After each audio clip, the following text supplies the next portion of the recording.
అలాగనే స్త్రీలు కూడా, సంఘస్థులు, మీరు ప్రేమించి క్షమించుకోవాలి. కానీ ఎవడ పగ ప్రతీకారం లోపల పెట్టుకొని నువ్వెంత ప్రార్థన చేస్తే ఏమి లాభం?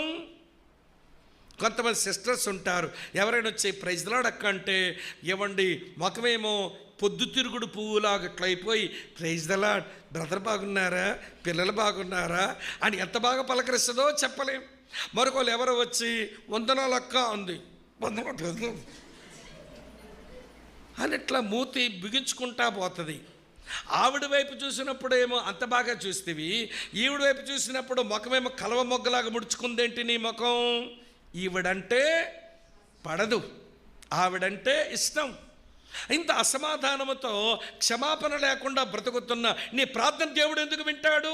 స్పష్టంగా చెప్పాడండి.